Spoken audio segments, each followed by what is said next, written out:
கருடா தமிழ் தொலைக்காட்சி நேயர்கள் அனைவருக்கும் அன்பு வணக்கம். இந்த வீடியோவுக்கு கீழே சப்ஸ்கிரைப்னு ஒரு பட்டன் இருக்குது, அதை ப்ரெஸ் பண்ணிக்கங்க. அது பக்கத்துலேயே ஒரு பெல் ஐக்கான் இருக்கும், அதையும் ப்ரெஸ் பண்ணிக்கங்க. அப்போ தான் நான் போடுற வீடியோஸ் எல்லாம் உங்களுக்கு உடனுக்குடனே வந்து சேரும். தமிழ்நாடு வணிகர் சங்கங்களின் பேரவைத் தலைவர் தா வெள்ளையன் அவர்கள் கடந்த 10ஆம் தேதி காலமானார். வெளிநாடு சென்றிருக்கும் தமிழ்நாடு மாண்புமிகு முதலமைச்சர் மு.க. ஸ்டாலின் அவர்கள் வெள்ளையன் இறந்த செய்தியை கேட்டு தனது வருத்தத்தையும் ஆழ்ந்த இரங்கலையும் தெரிவித்திருந்தார். அமைச்சர்கள் கீதா ஜீவன், அனிதா ராதாகிருஷ்ணன், சேகர் பாபு, சட்டப்பேரவைத் தலைவர் அப்பாவு ஆகியோர் நேரில் சென்று அஞ்சலி செலுத்தினார்கள். தமிழ்நாடு வணிகர் சங்கங்களின் பேரமைப்பு தலைவர் டாக்டர் ஏ.எம். விக்ரமராஜா தனது அமைப்பாளர்களுடன் மறைந்த தலைவர் வெள்ளையனுக்கு இறுதி மரியாதை செய்தார். வீர வணக்க முழக்கங்களோடு அஞ்சலி செலுத்தினார். திமுகவின் வர்த்தக அணிச் செயலாளர் கவிஞர் காசி முத்துமாணிக்கம் மறைந்த வெள்ளையன் உடலுக்கு அஞ்சலி செலுத்திவிட்டு அவரது செயல்பாடுகளை நினைவு கூர்ந்தார்.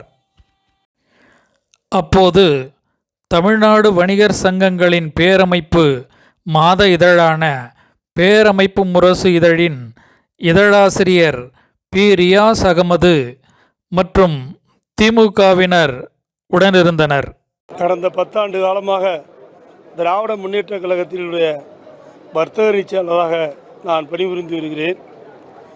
பொதுவாக பல்வேறு இயக்கங்களில் வர்த்தகர் அணி என்று ஒரு அணி உருவாவதற்கு ஆரம்பத்திலே விதை போட்டவர் அருமை அண்ணன் வெள்ளையன் தான்.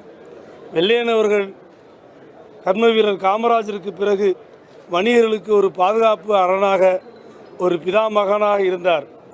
போராட்ட குணத்தை தன்னுடைய உடலோடு கர்ணன் எப்படி கவச குண்டலத்தோடு வாழ்ந்தானோ அதேபோல் எந்த விதமான சமாதானத்துக்கும் இடமின்றி 5 காசுக்கு ஆசைப்படாமல், கர்வத்தை காணாமல், கர்வத்தை தவிர மற்ற சர்வத்தையும் கற்றவராக அவர் இருந்தார். அவர் இருந்ததனால் அச்சமற்று வாழ்ந்தார். யாரும் ஒரு கேள்வி கேட்க முடியாத அளவுக்கு ஒரு தூய்மையான மனிதனாக வாழ்ந்தார். இன்று எத்தனையோ திராவிட முன்னேற்ற கழகம், அதிமுக, மதிமுக என்று பல இயக்கங்கள் இருந்தாலும் அவையெல்லாம் திராவிடர் கழகத்திலிருந்து தந்தை பெரியாரிலிருந்து பிரிந்ததைப் போல எத்தனை வணிகர் சங்கங்கள் இருந்தாலும் பெரிதா சிறிதா என்று பார்க்காமல் தோற்றுவித்த தலைவன் பிதாமகன் என்றால் அது அருமை அண்ணன் வெள்ளையன் தான். வெள்ளையான மனம் படைத்ததனால் அவர் வெள்ளையன் என்று பெயர் வைத்தாரா அல்லது வெள்ளையன் என்று பெயர் இருந்தனால் வெள்ளையாக இருந்தாரா என்று தெரியாது. வணிகர் ஒரு சங்கம் வைத்திருந்தார். பட்டாணி கடலை சங்கம் வைத்தவன் கூட பளபளப்பாக திரிவான்.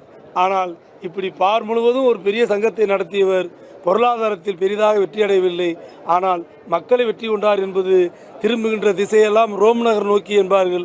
விரும்புகின்ற தலைவன் வெள்ளையன் என சொல்லி வெள்ளையனுடைய இறந்ததற்காக வருகின்ற கூட்டத்தையும் தமிழகம் முழுவதும் வண்ணச் சுவரொட்டிகளிலும் கருப்பு வெள்ளையிலும் அவர் இறந்ததற்காக அஞ்சலி செலுத்தியிருக்கிறார்களே, அது யார் சொல்லி? இது கட்சியா? இது ஏதாவது லாபமா? அவரை ஆதரித்து போஸ்ட் ஒட்டினால் நாளைக்கு ஏதாவது ஒரு வட்டச்சாளர் பதவியா அல்லது ஏதோ ஒரு ஆணை கிடைக்குமா? எதுவும் இல்லை. அவரே இறந்து விட்டார் என்றாலும் அவருடைய மரணத்துக்காக ஒவ்வொருவரும் தன்னுடைய அஞ்சலியை செலுத்தி கொண்டிருக்கிறான். தமிழகம் முழுவதும் உள்ள சோழர்களெல்லாம் அவருடைய புகைப்படம் வந்திருக்கிறது என்று சொன்னால் அவருடைய உழைப்பு கொரோனா காலத்திலிருந்து 2-3 ஆண்டுகளாக அவர் சரியாக அவரால் செயல்பட முடியாத சூழ்நிலை இருந்தது என்றாலும் அந்த உழைப்பு பேங்க் டெபாசிட்டை போல மக்கள் மனதில் இருந்ததுனால தான் இன்று வரை அவரை வணங்கி கொண்டிருக்கிறார்கள். நாங்களும் திராவிட முன்னேற்ற கழகத்தின் சார்பாக எங்களுடைய இயக்கத்துடைய தலைவர் முத்துவேல் கருணாநிதி ஸ்டாலின் அவர்கள் அமெரிக்காவிலே தொழில் அதிபர்களை சந்திப்பதற்கும் பல்வேறு நண்பர்களை சந்தித்து பேசுவதற்கும் நேரம் ஒதுக்கின்ற அந்த நேரத்திலும் கூட அண்ணன் இறந்த செய்தியை எப்படியோ தெரிந்து கொண்டு இரங்கச் செய்தியை அங்கேருந்து வெளியிட்டார்கள் என்றால் அவருடைய உண்மைக்கும் நேர்மைக்கும் அடையாளம் என்பதை சொல்லி எல்லோர் சார்பாக வீர வணக்கத்தை செலுத்துகிறேன்.